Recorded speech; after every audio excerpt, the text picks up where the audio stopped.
buenos días a todas y a todos.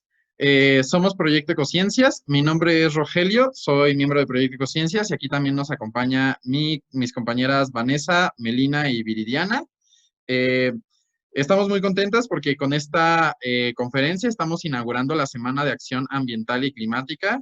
Muchísimas gracias a las personas que ya vi que ya se están conectando a la transmisión en vivo en Facebook. Es de verdad que un verdadero gusto que se conecten a la transmisión tan pero tan rápido. Y bueno, pues como cada año, de hecho apenas este es el segundo año, pero estamos con la Semana de Acción Ambiental y Climática de la Facultad de Ciencias de la UNAM. Después de varios meses de planeación y de varios cambios de planes, porque pues la pandemia ya no nos permitió realizarla de manera presencial, pues hicimos la reflexión de que realmente pues estamos viviendo esta situación de pandemia se origina a raíz del abuso de la biodiversidad a partir de una zoonosis, y eso también, o sea, que estemos en medio de una pandemia no implica que la emergencia climática y que la emergencia, la crisis de biodiversidad que estamos viviendo esté dejando de estar ahí. Y entonces nos pareció importante que aún en formato virtual, aún con una pandemia, podamos realizar esta semana de conferencias. Y pues nos da mucho gusto avisar que para inaugurar esta conferencia nos acompaña el doctor José Manuel Sániger. Él es el secretario de Investigación y Desarrollo de la Coordinación de Investigación Científica de la UNAM.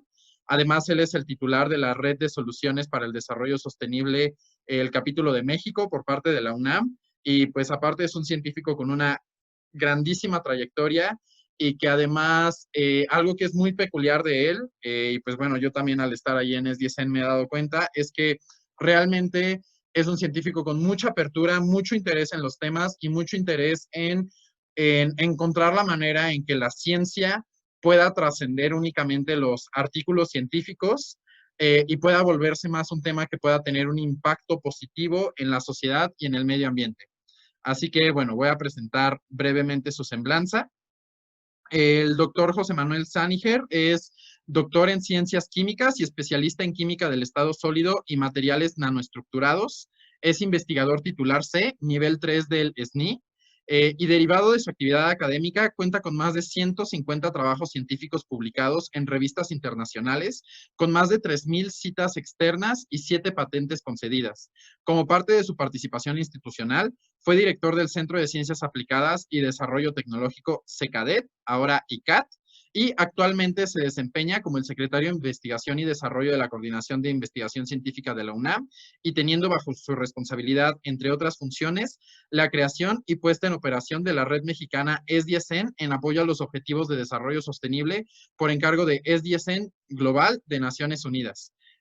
Muy buenos días, doctor. Muchas gracias por acompañarnos y pues estamos muy contentos de que estemos inaugurando esta semana de conferencias con usted. Adelante.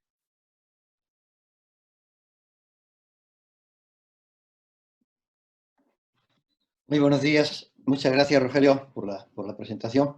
Muchas gracias a todos ustedes por su presencia el día de hoy acá. Esperemos que la plática que les voy a dar, que va a tener una parte en la que yo voy a ser el que platica, ni modo, pero espero que también tengamos un intercambio de preguntas y posibles respuestas al término de esta presentación.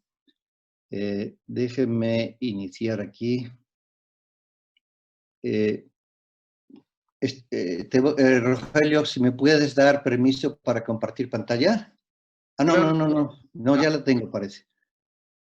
Bueno, nada más para Permiso. recordarle a las personas que nos están viendo en la transmisión en vivo que pueden dejar sus comentarios o preguntas en la sección de comentarios de la transmisión en Facebook, y una vez que termine el doctor con su conferencia, que va a ser de aproximadamente 50 minutos, vamos a empezar este intercambio y este diálogo con el doctor a partir de los comentarios que ustedes nos dejen en las redes sociales. Adelante, doctor. Ok. Bueno, buenos días nuevamente.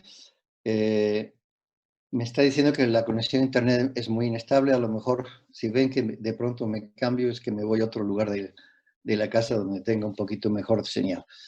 Me avisan, por favor, si no me escuchan.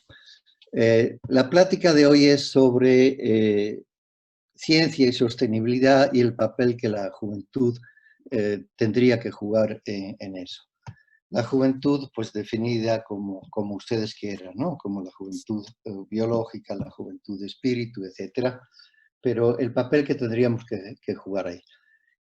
Y estoy, repito, muy satisfecho de poder iniciar esta Semana de Acción Climática y Ambiental con ustedes, porque el papel que todos ustedes tienen que jugar en esto es fundamental. Vamos a ir por partes. Empiezo. Déjenme cambiar esto. No sé por qué. Aquí lo tengo.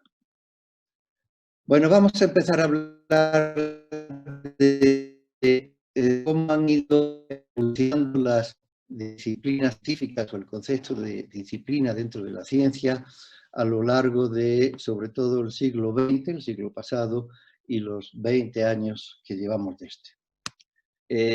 Justo al inicio del siglo, en el 1900, aparece el trabajo seminal de Planck sobre la teoría cuántica, ¿sí?, que inaugura la física cuántica y a donde se incorporan luego todas las grandes mentes de físicos de principio de siglo y de mediados de siglo.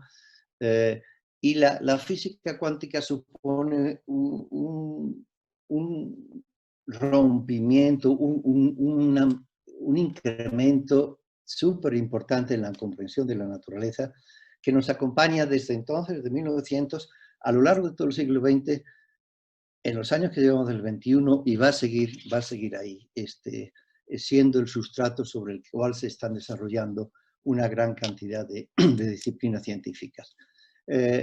Junto con la física cuántica, pues la química, que va siguiendo siempre los pasos cercanos a la física en cuanto a la teoría molecular, a las teorías de enlaces, se beneficia también de esa corriente y toma una fuerza enorme en la química cuántica, y así nos vamos yendo hasta los 50, un poquito antes, por el año 47, donde se descubre el transistor. Y esto es otra revolución tecnológica enorme, porque a partir de ahí se inaugura lo que sería la electrónica cuántica, comienza todo el proceso de miniaturización de dispositivos que dan lugar a las posibilidades de todo lo que ustedes ya conocen: robótica, computación, y esto también sigue a lo largo de todo el siglo. No es algo que se diga que empieza en un momento y termina en otro. Resultado de esos avances es el surgimiento emergente de la física y la química del estado sólido en los años 60, los nuevos materiales, pero también la biología molecular, aprovechando el mejor conocimiento que se tenía de los enlaces y de las estructuras moleculares. La biología molecular, aunada a la genómica, tiene un gran auge a partir de los 60s, y eso impacta fuertemente en la medicina, y se generan las ciencias biomédicas. Y vean cómo ya de una disciplina física, química, biología, aparentemente separadas, las vamos engarzando ya en multidisciplinas, entendiéndolas como una disciplina, pero que toma conocimientos de uno y otro para continuar su avance. Siguiendo en este proceso de aumento de la complejidad y de la interrelación entre disciplinas, surgen por los 80 nuevamente, toman una gran fuerza las ciencias ambientales y la ecología, y en los 90 ocurre otra transformación tecnológica fundamental, el Internet, y en concreto la red, la WWW, que inaugura todo el boom inmenso de las tecnologías de la información, y pasamos entonces de un tema básicamente monodisciplinario como física a un conjunto de disciplinas que se unen, por ejemplo, en el año 2000 para las ciencias de la sostenibilidad, de las que luego hablaré, ¿sí?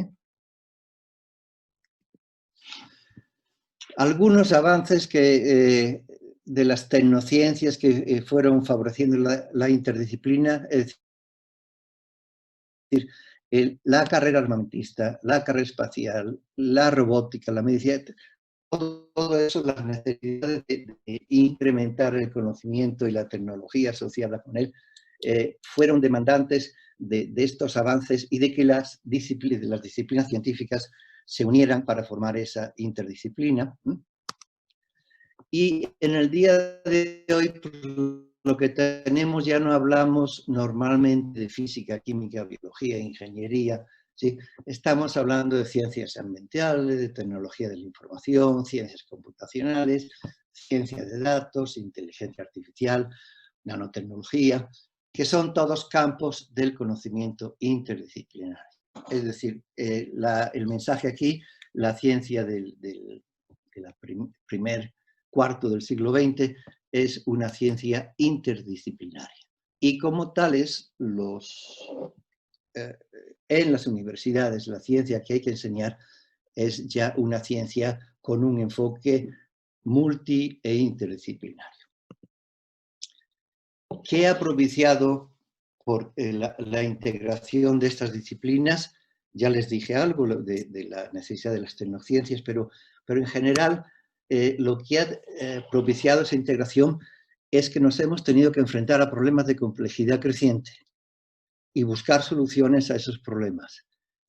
Y esas soluciones requieren de conocimiento científico transversal que no utiliza una sola disciplina.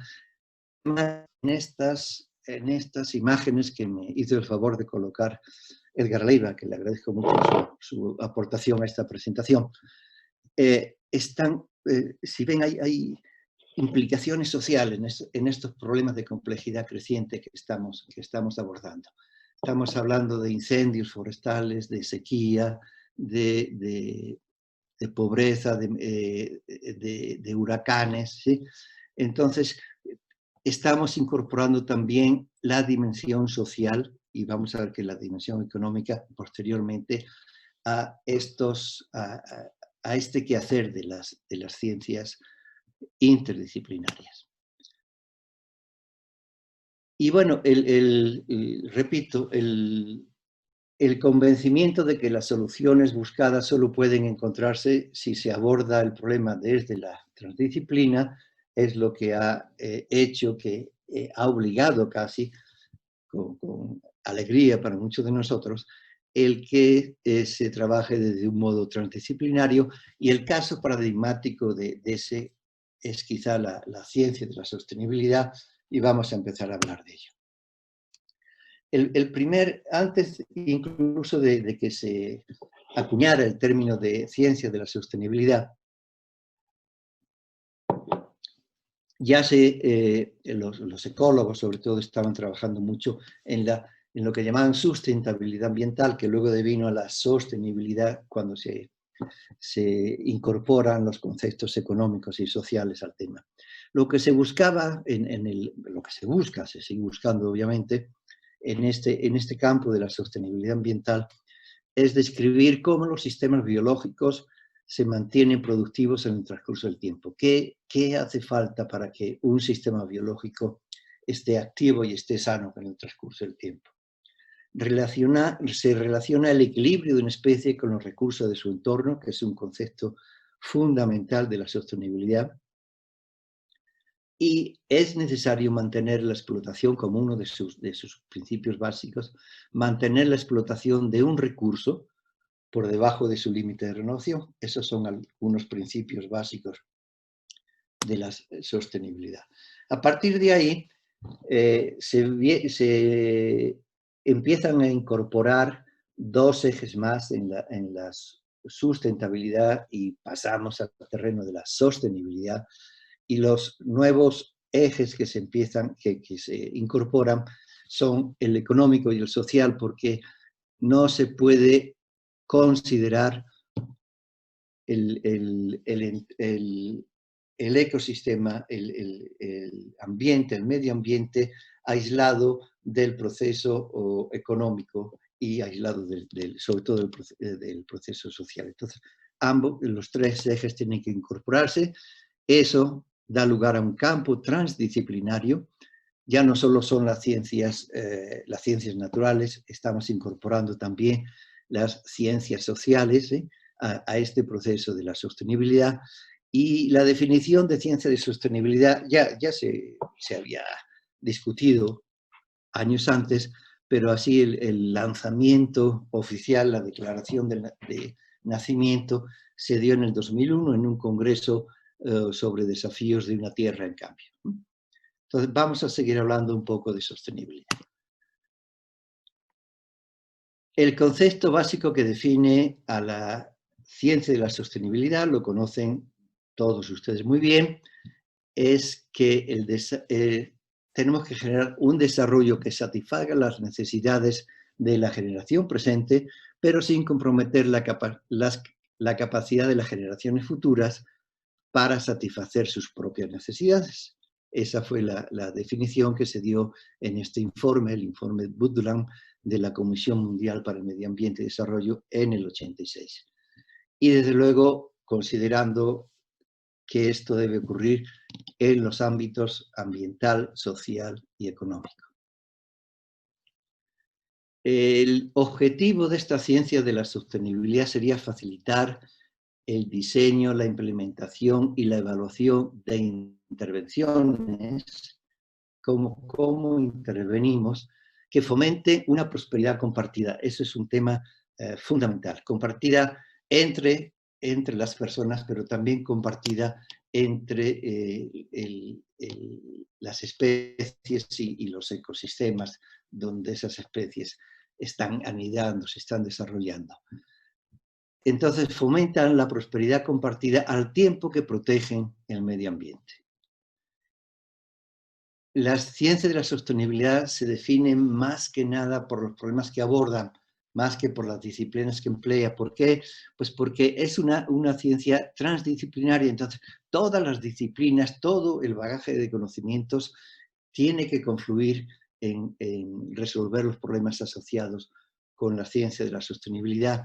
Y aquí lo dice, extrae lo necesario de múltiples disciplinas, ciencias naturales, ciencias sociales, médicas, ingenierías, de las profesiones y del conocimiento práctico. Todo el conocimiento que tenemos es utilizable si se organiza de la manera adecuada y hay que incorporarlo a favor de la sostenibilidad. Entonces, bueno, repito un poquito, ciencias naturales para lograr la integración y la aplicación del conocimiento sobre los sistemas de la Tierra. Estamos hablando de ciencias como la geología, ecología, climatología, oceanografía y todas las que a ustedes se les vaya ocurriendo. Y ciencias sociales para conocer mejor las interrelaciones humanas y su interrelación con el medio ambiente, evaluar, mitigar y minimizar las consecuencias de los impactos ambientales a nivel regional y mundial. Ok, esa es la sostenibilidad, dicho de manera muy rápida. Es un tema al que se dedica grandes mentes a estudiarlo y por muchos años, y aquí hemos dado una pincelada apenas. Pero ¿cuál es vamos a ver algunos de los obstáculos que están impidiendo que la sostenibilidad se diera desde un inicio y que avance a la velocidad que nos gustaría. El primer obstáculo es el modelo de desarrollo socioeconómico actual. ¿Por qué? Porque este modelo está basado en el desarrollismo, en un desarrollo a ultranza, en un incremento del consumo, ¿sí? Para que haya un incremento del consumo, pues tendrá que haber, será tanto más eficiente ese incremento del consumo, cuanto mayor sea la población, entonces abona hacia un crecimiento poblacional y cuanto mayor sea el consumo de bienes per cápita. Entonces, si conjuntamos el crecimiento poblacional con el aumento del consumo per cápita, tendríamos entonces que satisfacer una cantidad de demandas de bienes crecientes. Por temas que sería que se queda un poco fuera de intención, el modelo de socioeconómico actual propicia un reparto de la riqueza crecientemente inequitativo. Y propicia además un acceso inequitativo a bienes comunes, como la educación, salud, trabajo digno. Entonces vean cómo eso no está apuntando precisamente hacia el área de la sostenibilidad. Resultados, algunos resultados de eso, bueno, pues tenemos un consumo de recursos naturales a una velocidad mucho mayor que la capacidad de reposición del planeta. Entonces, hay una incapacidad o una insuficiencia en el manejo de residuos. Eso nos está dando lugar a una contaminación de suelos, océano, atmósfera y a una alteración irreversible de los equilibrios ambientales.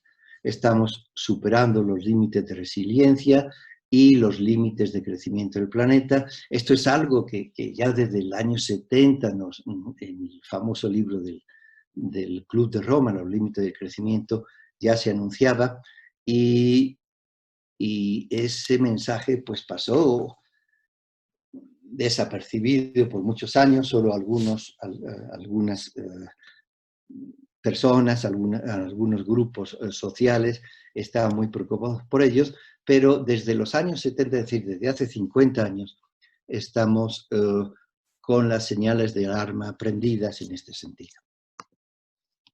Las consecuencias es a todos los niveles, océanos, tierra, atmósfera. Estamos calentando, acidificando, alterando las corrientes marinas y se están generando eventos extremos que tienen que ver con los cambios en los océanos. La mayor parte de la superficie terrestre está ocupada por los océanos y tiene un enorme papel en el clima, pero en la tierra pues también estamos reduciendo áreas forestales, erosionando suelos de cultivo, estamos generando estrés hídrico, todo lo que ya conocemos y estamos oyendo día tras día. Y a nivel atmosférico pues estamos provocando alteraciones globales debido a la generación de gases de efecto invernadero. Ya se nos olvidó, porque es un tema que parece que se está poco a poco solucionando, pero el enorme agujero de ozono que se hizo sobre todo en la Antártida, ¿no? Fue otro problema ambiental por modificaciones globales de la atmósfera, pero tenemos también alteraciones locales, como la calidad de aire en las ciudades. Estas son las consecuencias de una tendencia a crecer más allá de los límites naturales, impulsada por este modelo de desarrollo. Entonces, el desarrollismo lleva a la insostenibilidad por pérdida de biodiversidad, por cambio climático y por desigualdad social. Vamos a ver el tema de pérdida de biodiversidad, unas pinceladas de este tema. La crisis de la biodiversidad se asocia con la pérdida acelerada de ecosistemas, con la reducción de especies y la reducción de la variedad genética de estas especies. La causa fundamental, nos dicen los ecólogos, es la pérdida y el deterioro de los hábitats o de los ecosistemas. Estamos transformando selvas, bosques, matorrales, lagunas, en campos agrícolas, ganaderos, granjas camaroneras, presas, carreteras y zonas urbanas. Bueno, tampoco es que lo estemos haciendo por una maldad intrínseca, ¿no? La razón de muchos de estos es que necesitamos producir. Hemos crecido mucho, somos 7.500 millones de habitantes. Ahora seremos del orden, bueno, seremos o serán del orden de 9.000 millones en los 50, ¿sí? Y entonces necesitamos producir alimentos y bienes de consumo para esta población creciente, pero lo veníamos haciendo, se venía haciendo pensando que no había límites en el uso de los bienes naturales, cosa que ahorita nos queda muy clara que ya tenemos límites y tenemos que reajustar esto.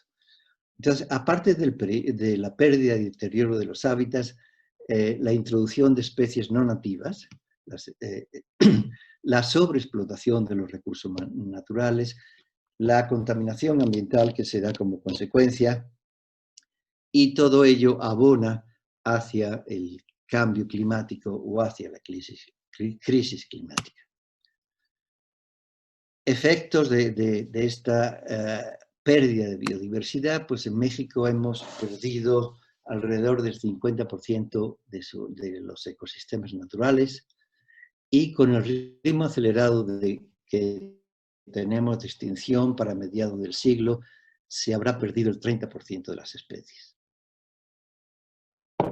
Eso en voz del doctor Sarucán y de muchos más ecólogos. Siempre ha habido una extinción de las especies, ¿sí? Gracias a esas extinciones los humanos estamos aquí. El problema es la velocidad con la que se está perdiendo, ese ritmo acelerado de la extinción, ¿sí? Lo que ocurría en cientos de miles o en millones de años está ocurriendo en un siglo o en 2 siglos, en varias décadas. Estamos pasando de los cientos de miles a las décadas en el ritmo de extinción. Y ese es el gran problema que estamos viendo. Perdón, que se me va el título aquí. Bueno, vamos a hablar ahorita de la otra gran crisis global. Una es la pérdida de la biodiversidad, la otra, que es el tema más central de esta reunión, es el cambio climático.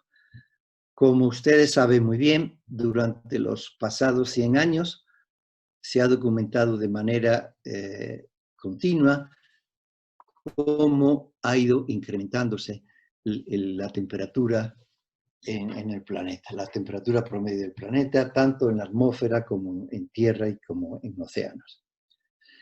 Ese incremento de la temperatura se asocia con el incremento de la concentración de los gases de efecto invernadero. El más conocido de ellos es el dióxido de carbono, pero también todos estos que tienen ustedes aquí, el metano, los óxidos de nitrógeno, ozono, clorofluorocarbonos, vapor de agua. Todos ellos se derivan básicamente de la quema de combustibles fósiles y están incrementando esos gases de efecto invernadero, están haciendo que el calor, parte del calor que refleja la Tierra, ¿sí? En lugar de remitirse plenamente a la atmósfera, una parte de ese se está regresando por el efecto, por la reflexión de estos gases de efecto invernadero, ¿sí? Entonces estamos incrementando la concentración de gases de efecto invernadero, pero además estamos reduciendo el atrapamiento del CO2 por efecto de la deforestación y de la acidificación de los océanos. No nos olvidemos de los océanos, que juegan un papel fundamental. Entonces, ambos efectos superpuestos son las causas del origen del cambio climático, y eso da lugar a cambios radicales en la distribución de ecosistemas y especies. Si están cambiando las temperaturas, los ecosistemas empiezan a cambiar también, y las especies asociadas a esos sistemas también experimentan cambios, o se están desplazando hacia nuevas zonas. Estamos viendo aumentos en los niveles del mar por la fusión de glaciares, pero también porque al aumentar la temperatura aumenta el volumen de las aguas, aumenta el volumen del agua. Estamos viendo cómo grandes extensiones de corales también se están contaminando por la acidificación de los océanos, y estamos viendo cómo el clima se está volviendo impredecible y con eventos extremos, sequías o inundaciones, y eso está afectando a todos los organismos del planeta, está cambiando su distribución en el planeta y están generando migraciones nuevas que no se estaban dando.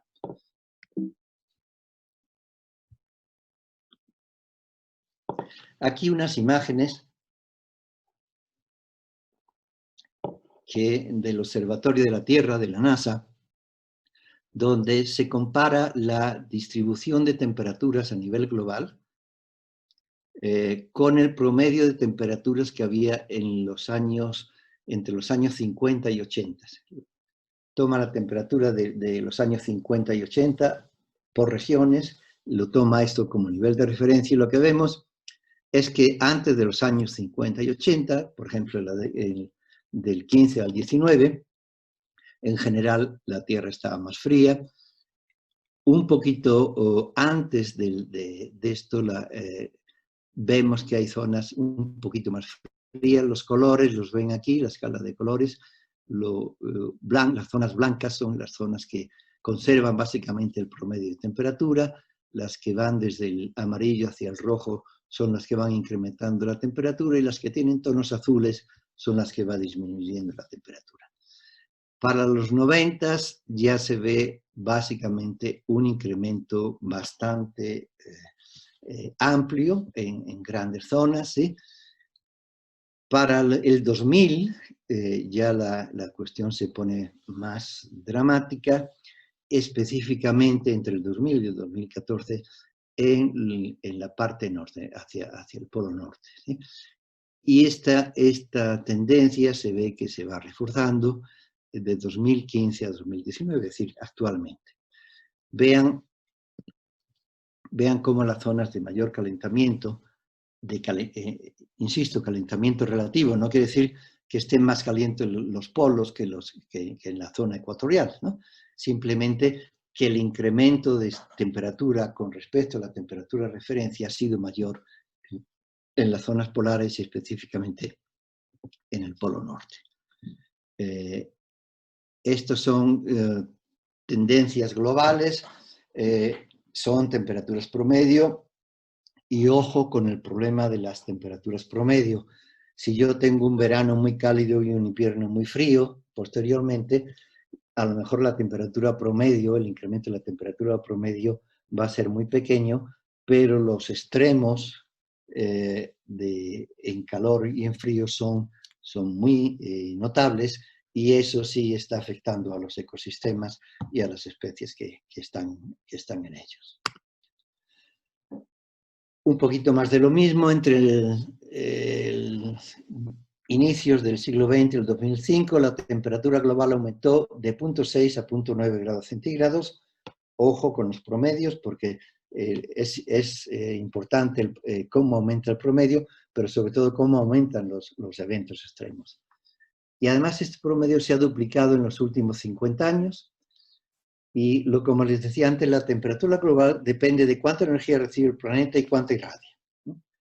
La energía que se irradia depende de la reflectividad, vamos a llamarle, de la Tierra hacia la energía recibida, pero luego esa energía que en principio se refleja y que tiende a irradiarse hacia el espacio, se encuentra con la capa de gases de efecto invernadero y una buena parte de ella rebota hacia la Tierra. Entonces, esa es la causa, pero fíjense algunos datos.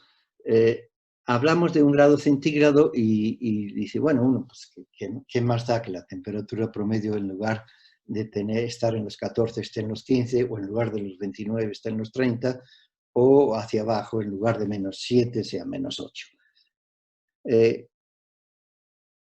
Si pensamos en la cantidad de energía que se requiere para calentar 1 grado centígrado más en promedio la Tierra, entonces ya sí nos empezamos a preocupar, nos debemos empezar a preocupar porque son cantidades de energía inmensas.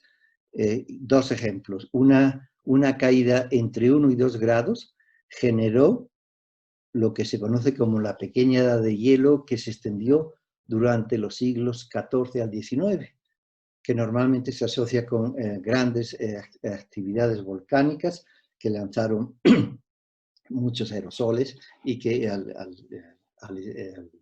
la atmósfera y que no dejaron llegar una buena parte de la energía del Sol, algo así como esta idea del invierno del invierno nuclear que se manejaba hace años si hubiera una gran serie de explosiones de bombas atómicas. Entonces, de 1 a 2 grados puede hacer grandes diferencias en si aumenta o si disminuye el promedio de temperatura global. La gran glaciación que cubrió de hielos, enormes capas de hielos toda América del Norte, supuso una caída de solo 5 grados en promedio. Bueno, este es el panorama un poco alarmante, si quieren, con ciertos tintes catastrofistas, pero la pregunta es, ¿qué nos toca hacer ante esto? Y podemos tomar muchas posiciones en los extremos. Una sería no hacer nada. Pues esto es algo que a mí no me compete, yo no tengo capacidad para abordar ninguno de estos problemas, menos para solucionarlos. Los entiendo, me angustian o no me angustian, pero como no puedo hacer nada, pues sigo haciendo mi tarea normal de diario. La otra es preocuparse, pero sobre todo ocuparse de esto, ¿sí? ¿Y cómo podemos pasar a ocuparnos? Pues primero, cualquier transformación global o transformación social tiene que partir de una toma de conciencia a nivel personal. Si todos estuviéramos convencidos de que tenemos que hacer y de que podemos hacer y de que se puede generar un cambio que sea significativo para aminorar estos efectos negativos que hemos estado viendo, si todos nos convencemos de eso, será mucho más fácil los pasos siguientes. Porque podemos pasar de las acciones individuales, las que cada quien, uno trata de reducir su huella de carbono, uno trata de reciclar lo más posible, ¿sí? Podemos pasar de esas acciones individuales que son fundamentales, pero podemos llegar a unas acciones grupales donde ya podemos abordar problemas de mayor alcance y llegar a unas agrupaciones por sectores. Podemos, la sociedad civil, aliándose con el gobierno, aliándose con el sector académico, con el sector privado, y esas agrupaciones, esa agrupación a nivel sectorial, si las logramos hacer, nos van a permitir tener intervenciones con un impacto a nivel global, o a nivel local o a nivel regional, pero con un impacto más profundo. Ok, ¿y cómo nos vamos asociando con los otros sectores? Bueno, afortunadamente, y aquí viene un poquito el comercial de la Agenda 2030, que espero que todos conozcan ya, tenemos un gran trabajo que se realizó en el seno de las Naciones Unidas y que cristalizó en el 2015 con la firma de prácticamente todos los países que forman el grupo de Naciones Unidas, firmaron y se comprometieron a trabajar por la Agenda 2030, y la Agenda 2030 toma un poquito todos estos conceptos sociales y económicos y científicos y los pone a trabajar para mejorar a las personas, en beneficio de las personas, en beneficio del planeta. Aquí tenemos las famosas 5 Ps, personas, planeta, en busca de la prosperidad de la sociedad, propiciando la paz y buscando alianzas, porque no podemos hacer todo esto con un sector solito o con un grupo social solito, por mucho que sea su capacidad y por mucho que sea su voluntad. Tenemos que buscar alianzas entre los sectores. Alianzas en inglés, como saben, es partnership, entonces son las 5 Ps, ¿no? De personas, planetas, prosperidad, paz y dignidad. La Agenda 2030 toma los 3 ejes de la sostenibilidad. Entonces, el ambiental, el social y el económico. Busca no dejar a nadie atrás. A nadie, nadie en principio es nadie, ni los jóvenes, ni los adultos, ni los niños, ¿sí? Ni los favorecidos o desfavorecidos económicamente, todos integrarlos, ¿sí? Y promover esas alianzas que les decía como la manera de potenciar el cambio. Saben que la Agenda 2030 tiene como antecedente los objetivos del milenio, no me voy a parar ahorita en eso para dar tiempo a las preguntas, y supone una hoja de ruta para avanzar hacia la sostenibilidad. Una hoja de ruta es como un programa de trabajo, como una guía de decir, estos son los pasos que hay que ir dando para avanzar, y invita a la acción. Todos ustedes saben que tiene 17 objetivos, esos objetivos están interrelacionados, pero esos objetivos se especifican, se hacen más precisos a partir de 169 metas para los diferentes objetivos, que nos están marcando cuáles son las metas que tenemos que ir logrando para llegar en el año 30 al fin de la pobreza, o para hambre cero, o para mejorar nuestro acceso y la calidad de los servicios de salud y bienestar, o para lograr la paz, justicia, las instituciones sólidas, para mejorar la vida submarina. Entonces, todo eso se va desglosando en metas y nos hacen que no nos quedemos abrumados porque decir, bueno, ¿y cómo acabo ahorita con la pobreza? ¿Sí? Entonces, bueno, voy a ir marcando pasos, ¿sí? Año con año, década con década, para ir aminorando esos efectos nocivos de las desigualdades, por ejemplo. Ok, y esa hoja de ruta, se puede asumir a muchos niveles. Se puede asumir a nivel personal, se puede asumir a nivel gubernamental, puede marcar incluso reorientar los esfuerzos de academias, de empresas y de sociedades, ¿sí? Estos son los objetivos de los ODS famosos, vistos o desglosados, si quieren,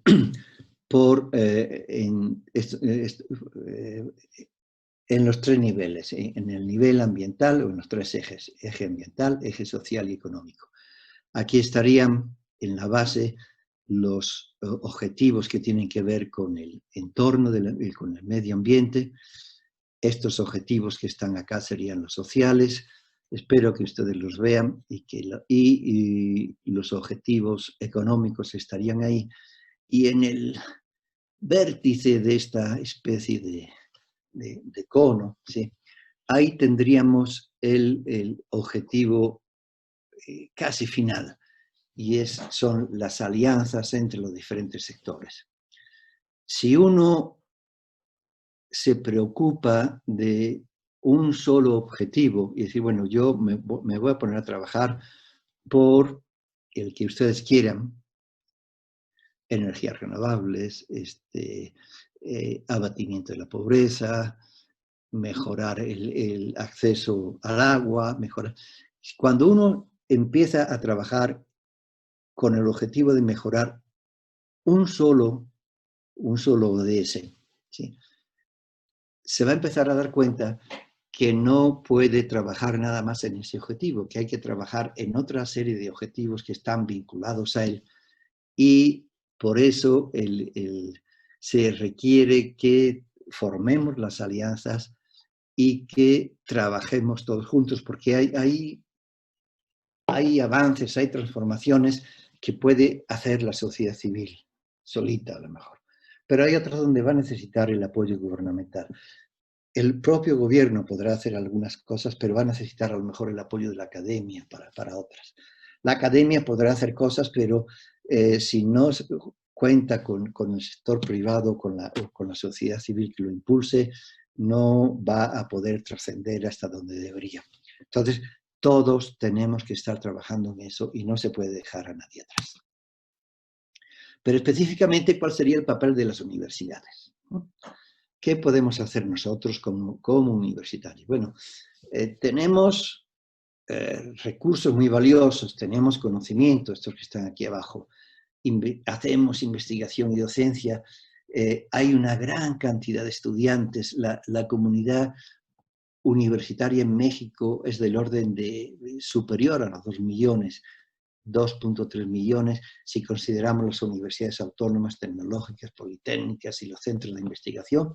Hay una población de 2.3 millones que tienen un buen bagaje de conocimiento, que hace investigación y docencia, que tiene una buena infraestructura y que está dispersa a todo lo largo del país. Es decir, tiene una cobertura nacional y esperemos que esto sea cierto, la gran mayoría de esta comunidad tiene una sensibilidad social. Entonces, aquí hay una gran posibilidad de actuar con todas estas capacidades. Y lo que más nos señala, lo que más nos distingue, lo que no puede dejar de tener una universidad y los universitarios que la conforman, es el conocimiento. Las universidades tienen el conocimiento, lo difunden, lo generan, lo transforman, ¿sí? Lo amplifican, ¿sí? Y ese conocimiento es enormemente valioso. Dicen, bueno, decían que es un concepto bonito. El conocimiento es de los pocos bienes que no se pierde si se comparte. Todo lo contrario. Si compartimos el conocimiento, estamos enriqueciéndonos y estamos enriqueciendo el acervo de ese conocimiento.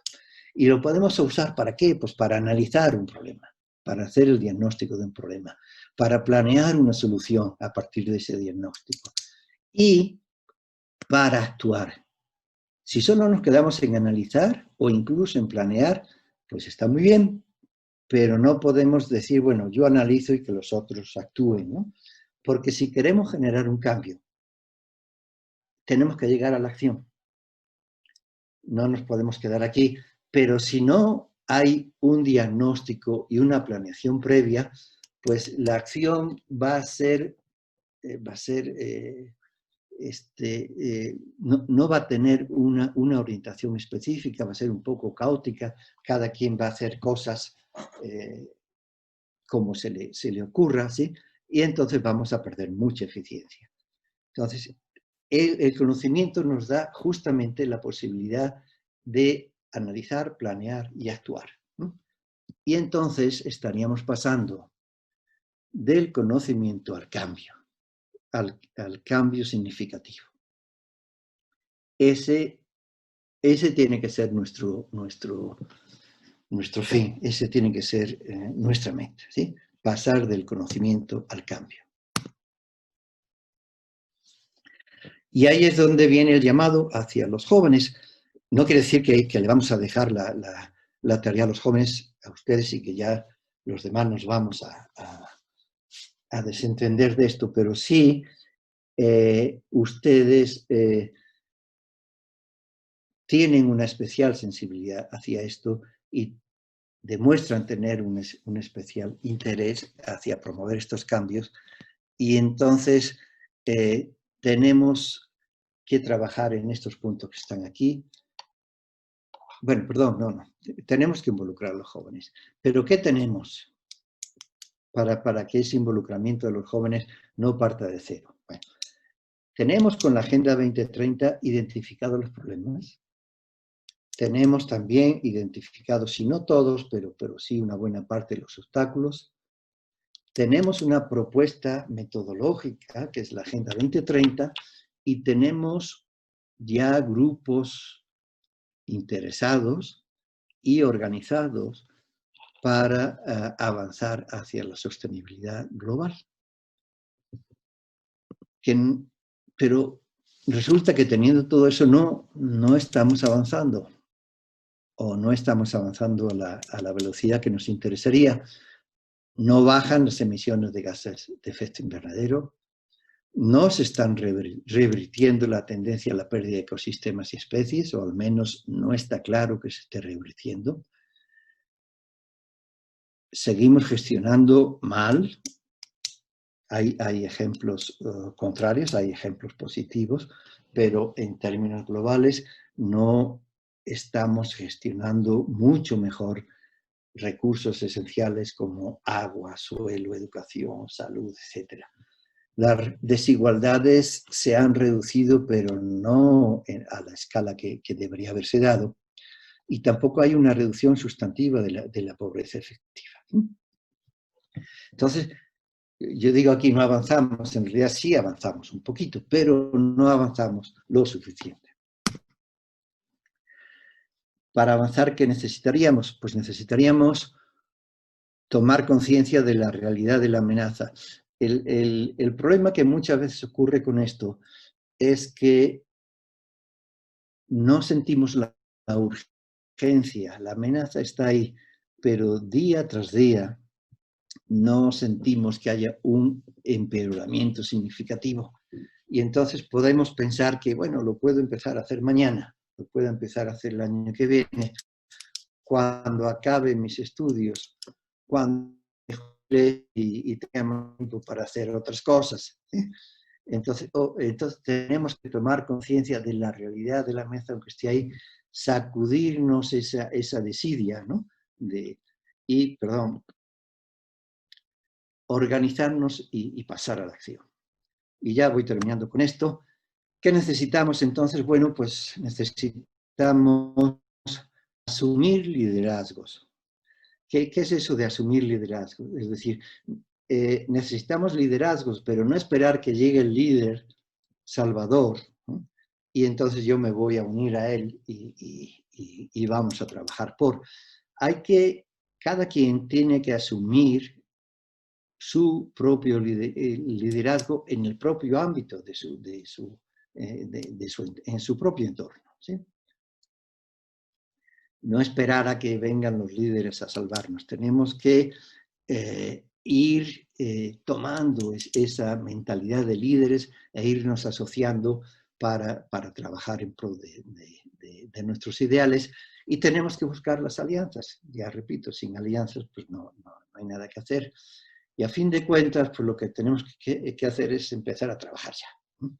Y pasar de las reuniones, de las motivaciones, a una organización, a definir metas y a trabajar por el cumplimiento de esas metas. Hasta aquí llego.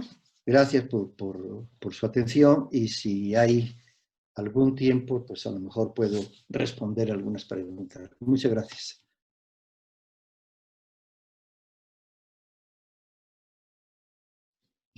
Doctor Sániger, pues muchísimas gracias por la conferencia. Fue muy, muy interesante. También muchas gracias a las más de 100 personas que nos han estado sintonizando en vivo desde que empezó la transmisión. De verdad que me impresiona, doctor, cuánta gente pues llegó a su conferencia. Teníamos una cierta preocupación considerando que estábamos empezando relativamente temprano.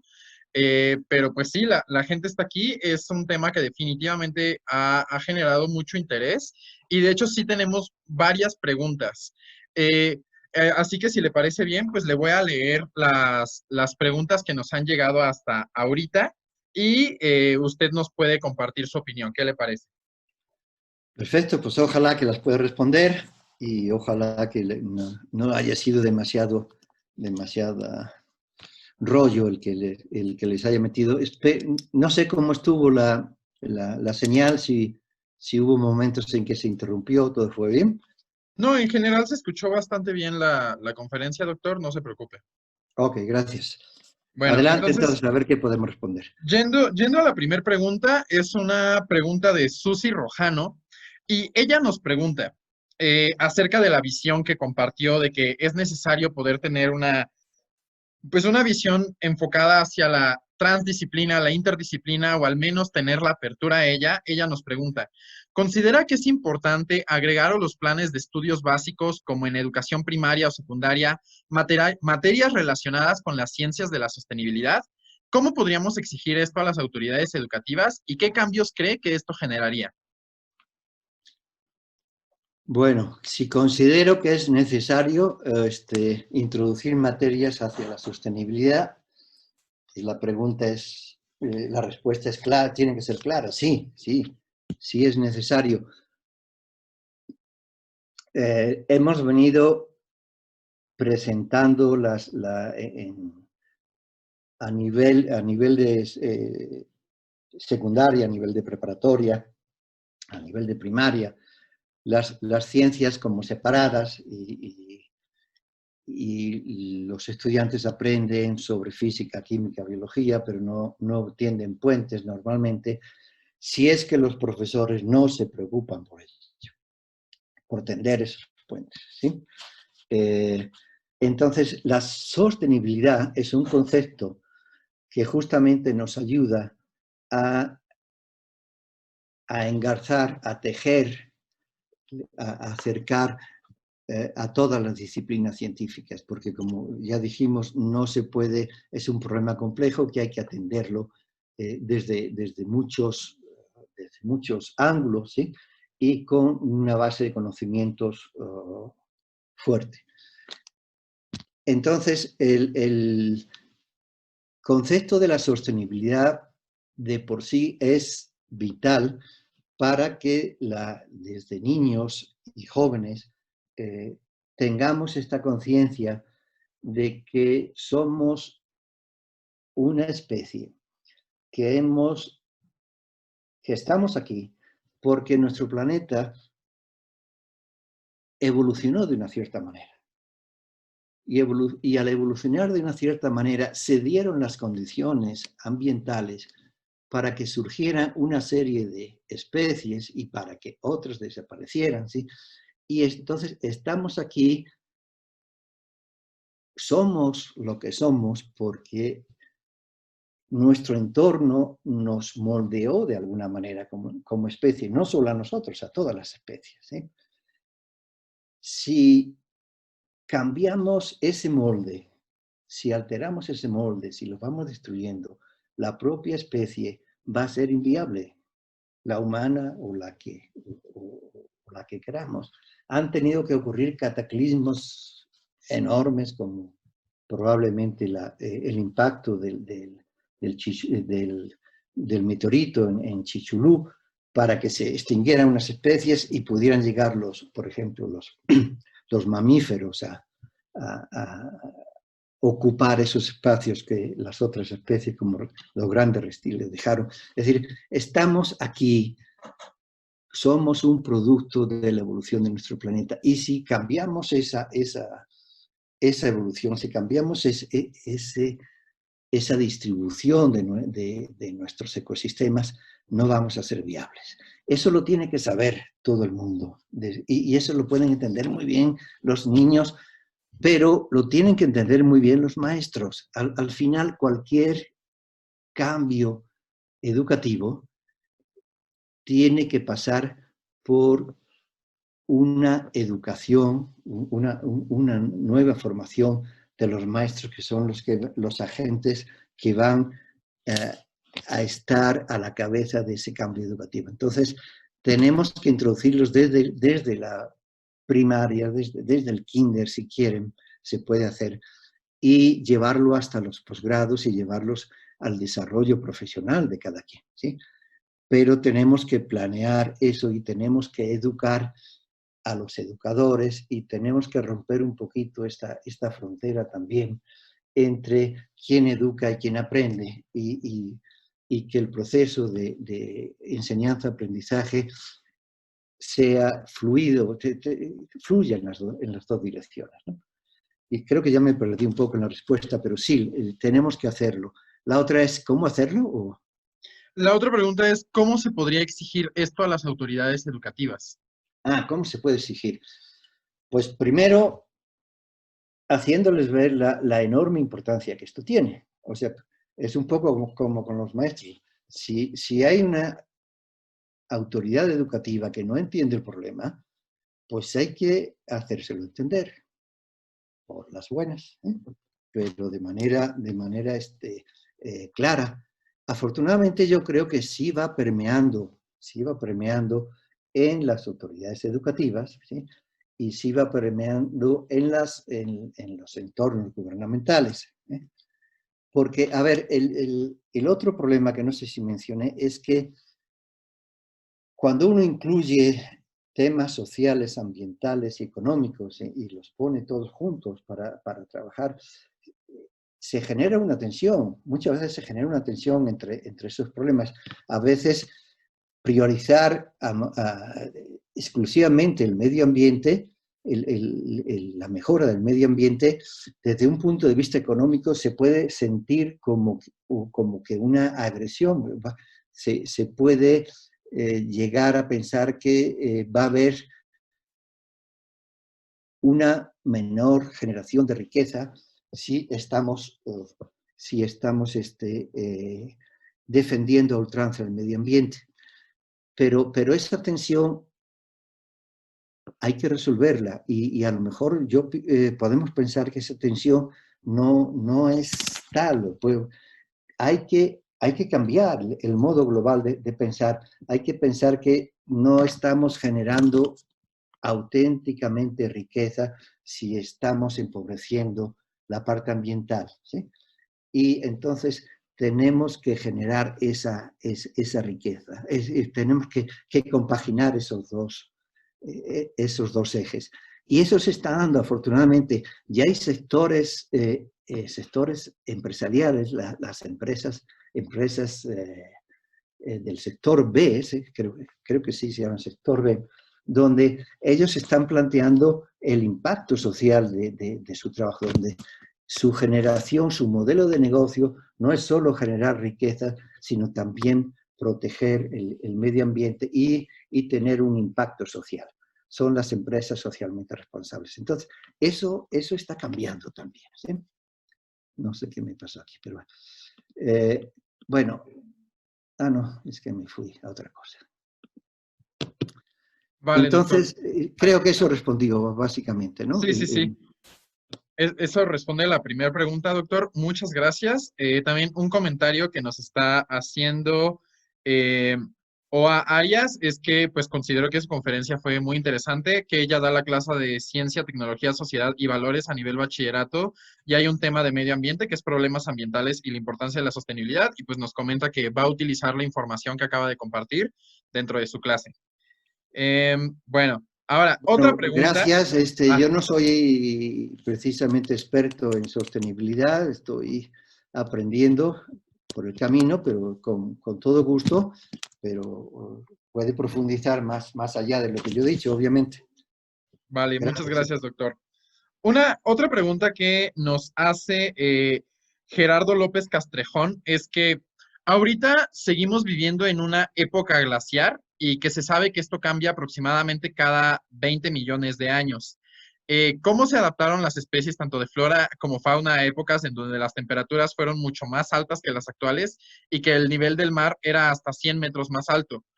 ¿Cree usted, doctor, que la humanidad podría adaptarse a una situación similar? Es decir, que si la humanidad podría adaptarse a los impactos tan drásticos que tendrá y que ya está teniendo el cambio climático, la humanidad nos podremos adaptar a una situación como esta, considerando que el planeta ya pasó por situaciones similares anteriormente. Ok. Bueno, primero, tampoco es la ecología mi especialidad, ¿sí? Desafortunadamente. Voy a tener que hacer un posgrado en estudio de la sostenibilidad, pero a ver, trato de responder. Efectivamente, las condiciones que nos tememos que se vayan dando en los próximos decenios, ya se dieron en épocas anteriores, en épocas de glaciaciones. Yo no sé específicamente cómo se adaptaron ciertas especies específicas, ¿no? a los periodos de glaciación, cuáles se adaptaron, cuáles no se adaptaron, quiénes se extinguieron, ¿sí? Ahora, la respuesta unas fueron capaces de hacerlo y otras se extinguieron, evidentemente, eso es una perogrullada decirlo. Ahora, ¿nos podremos adaptar como especie a estos cambios que ya se nos vienen? Yo creo que sí, pero el impacto de esa adaptación, es decir, nos va a costar a lo mejor pérdidas poblacionales, ¿sí? El impacto va a venir de qué tan rápido se den los cambios. Si los cambios se van ralentizando suficientemente, podemos ir generando respuestas, adaptaciones adecuadas y entonces los impactos se van a minimizar.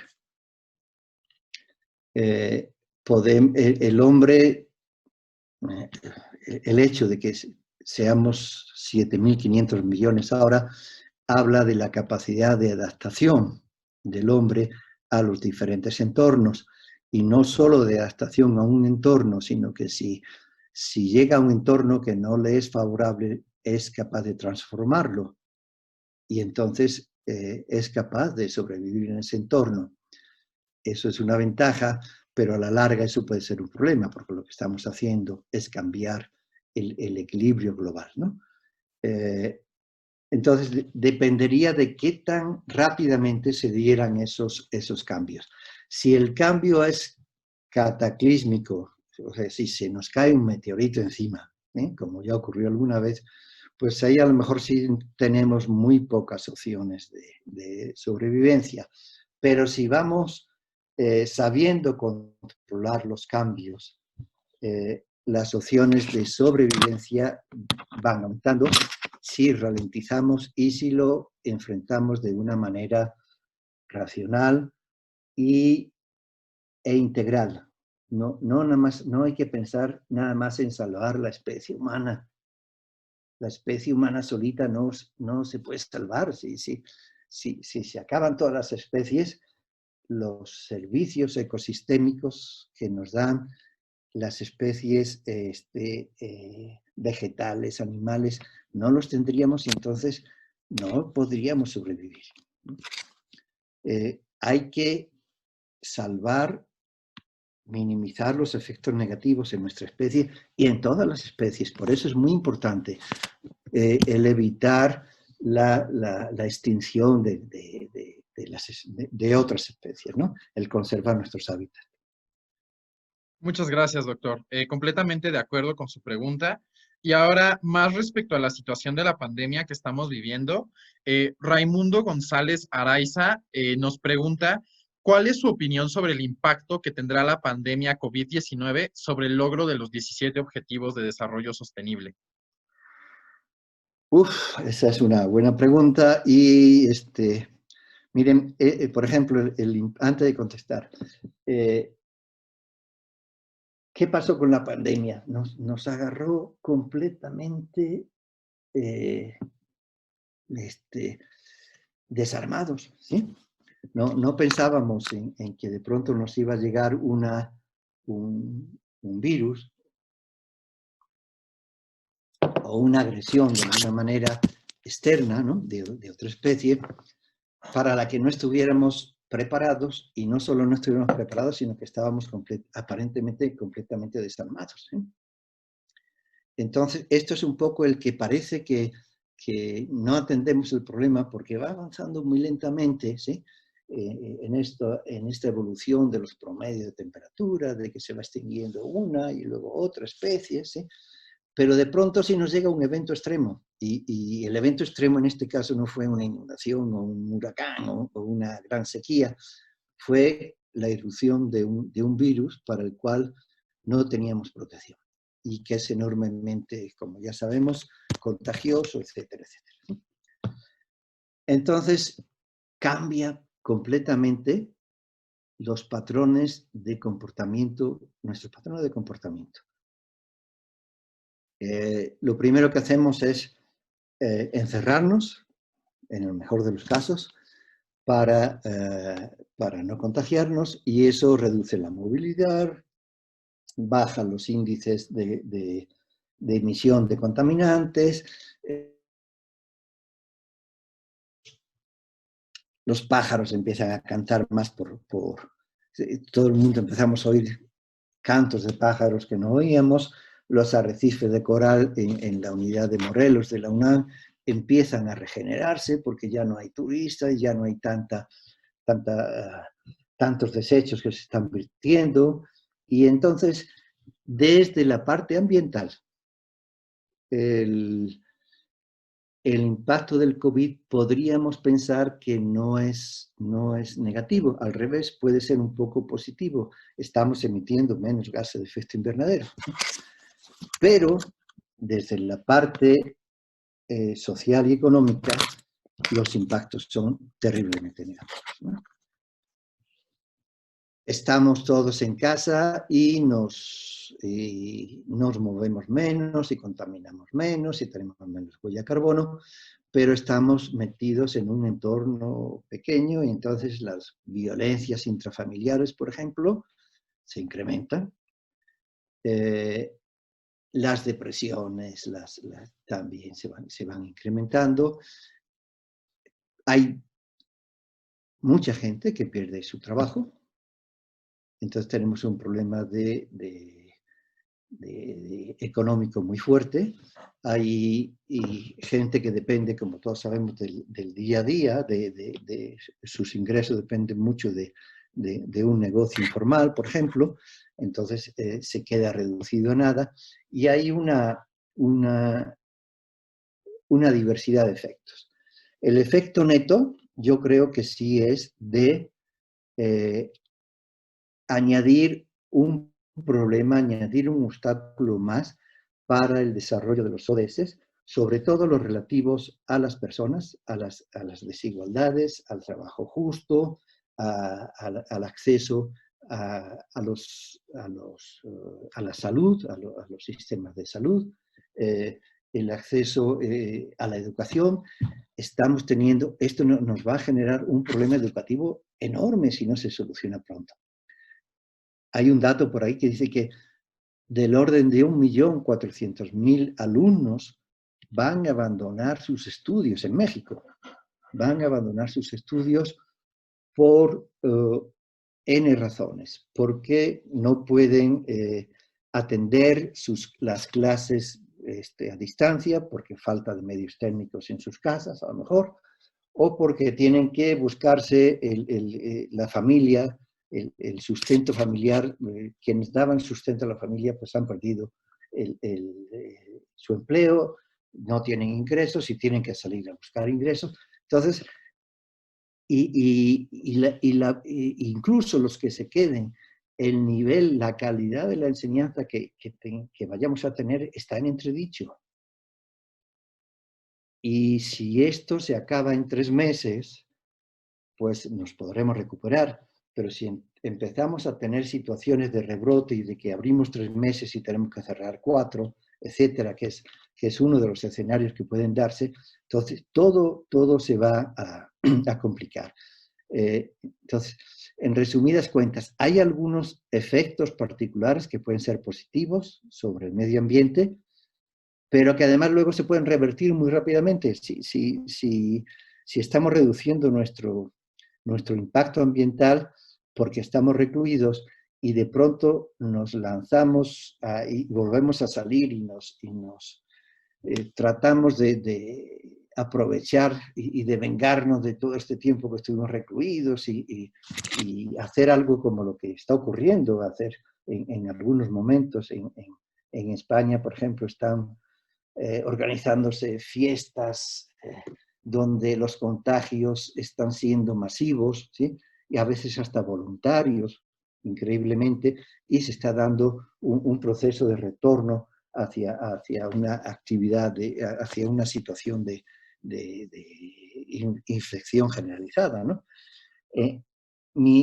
Sí está teniendo un efecto negativo sobre la mayoría y hay que considerarlo como un obstáculo más. Eso no quiere decir que abandonemos la Agenda 2030, que abandonemos los objetivos, pero tenemos que tener presente, dentro de los obstáculos que les mencioné, este otro, ¿no?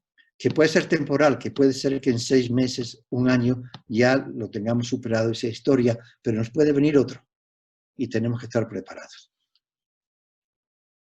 Muchísimas gracias, doctor. Me agradó mucho su visión panorámica acerca de cómo, pues, no es una visión tan blanco y negro, sino que hay una ponderación distinta de los efectos. Y ahora, Paola Gwendolyn Arreguín nos hace esta siguiente pregunta, que es, bueno, a ella le gustaría conocer mucho cuál es su opinión general sobre la Agenda 2030.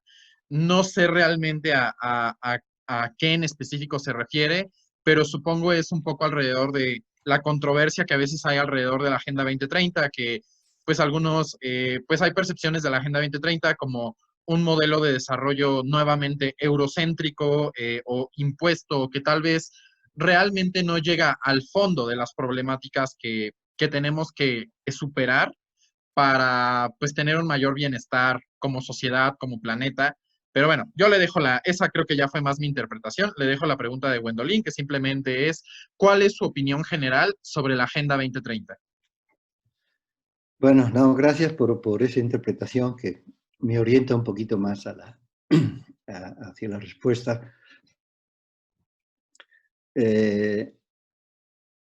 A ver, la Agenda 2030 efectivamente tiene sus críticos y hay que atender a esas críticas para valorarla o para ponerla en su propia dimensión. No hay nada que sea el perfecto, ¿no? No hay nada que no tenga peros, no hay nada que le falten cosas.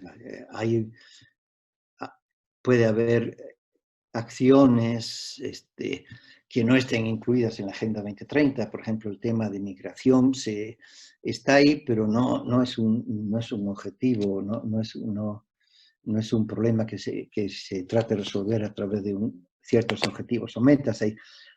Pero yo creo que si en términos globales, valorando pros y contras, creo que sí es una propuesta que moviliza a la población, a los diferentes sectores sociales, en un sentido positivo, a favor de la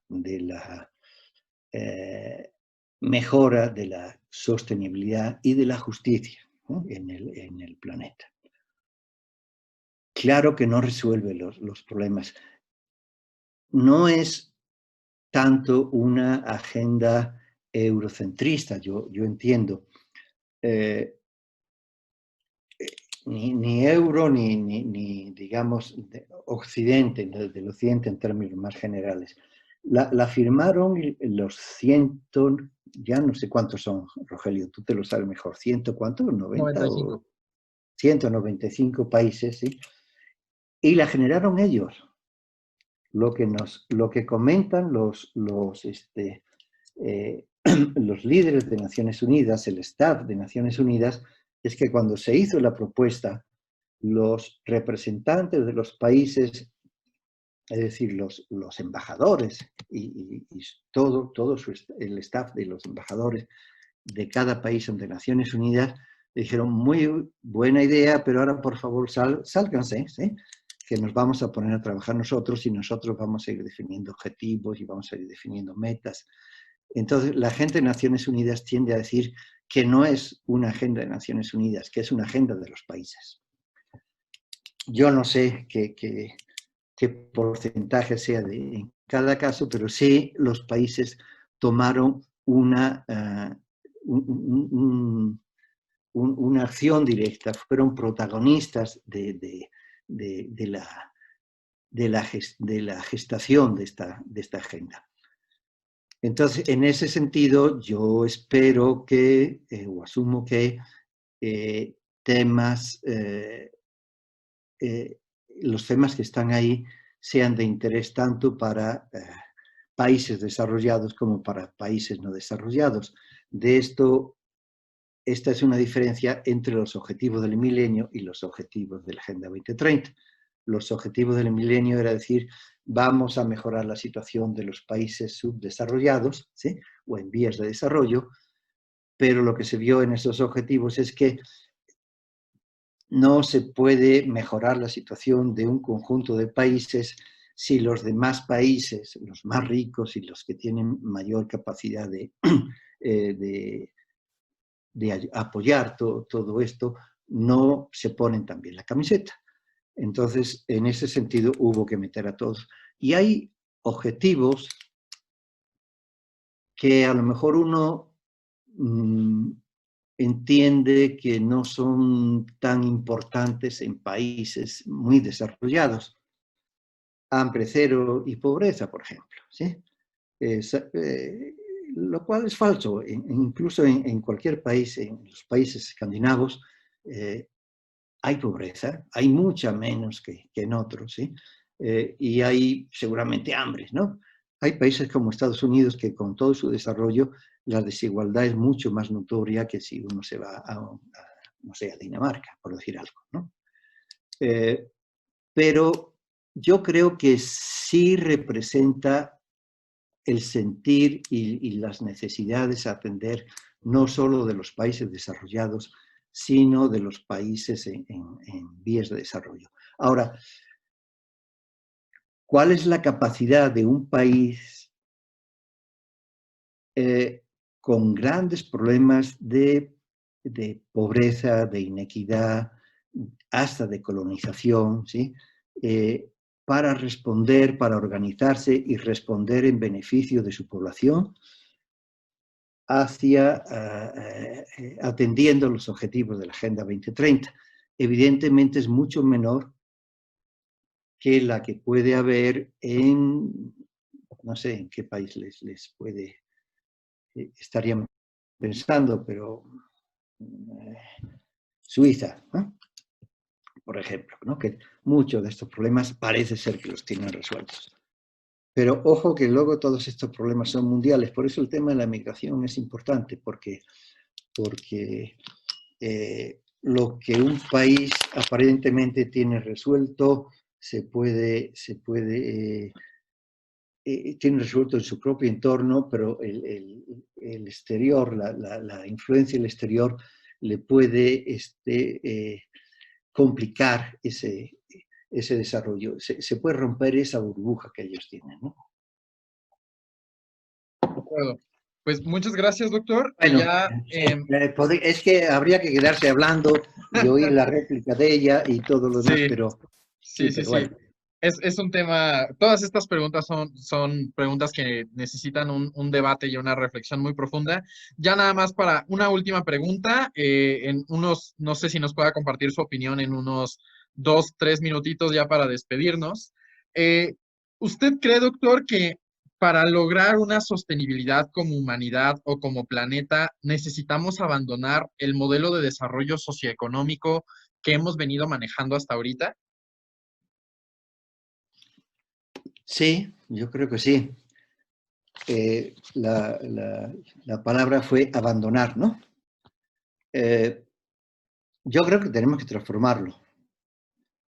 Y lo que creo es que el cumplimiento de los objetivos de desarrollo sostenible es una manera de ir transformando gradualmente ese modelo socioeconómico. El cambiar de modelo socioeconómico se puede dar de muchas maneras. Se puede dar mediante un proceso revolucionario, ¿no? Como se instauró en algunos países el modelo socialista o modelos dictatoriales, ¿no?, de una economía dirigida, centralizada, o cómo se resistieron y prevalecieron justamente en otros unos modelos de desarrollo capitalistas muy marcados. Pero evidentemente no estamos ante eso no sería un escenario deseable. y ojalá que ni siquiera viable. Lo que sí podemos hacer es ir transformando esto. Y en ese sentido es en el que yo creo que si cumplimos los objetivos, si vamos cumpliendo las metas de los objetivos de desarrollo sostenible, el sistema tendría que ir cambiando. Si vamos poniendo en primera línea la eliminación de la pobreza, el hambre cero, el acceso irrestricto a, no sé, servicios como agua potable, un acceso equitativo a una educación de calidad, si estamos abordando el problema de género, de desigualdad a través del problema de género, si estamos, ¿qué más?, buscando salarios justos y un trabajo justo y trabajo digno, todo eso, en la medida en que se avance, estaríamos de una manera, no sé si silenciosa, ¿no? Quizá no esa sea la palabra, pero de una manera gradual cambiando ese sistema. E igual con la parte ambiental.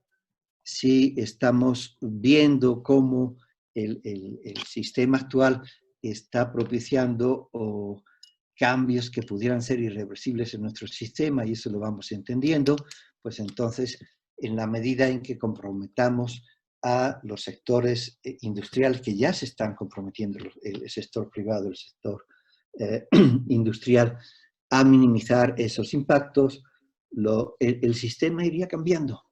Esa es a lo mejor una ilusión mía, no lo sé, pero yo creo que sí es una cuña, la Agenda 2030 es una cuña que si la vamos introduciendo de manera progresiva e inteligente, sí vamos a cambiar nuestro sistema socioeconómico. Ojalá. De acuerdo. Pues, doctor, muchísimas gracias. También por respeto a quienes nos están viendo, pues ya son las 11:30, ya tenemos que concluir esta transmisión. Pero pues nuevamente le doy muchas gracias a usted por acompañarnos. Muchas gracias a las más de 100 personas que nos estuvieron sintonizando, a las 67 que todavía se quedaron con nosotras a lo largo de pues ya toda esta ronda de preguntas.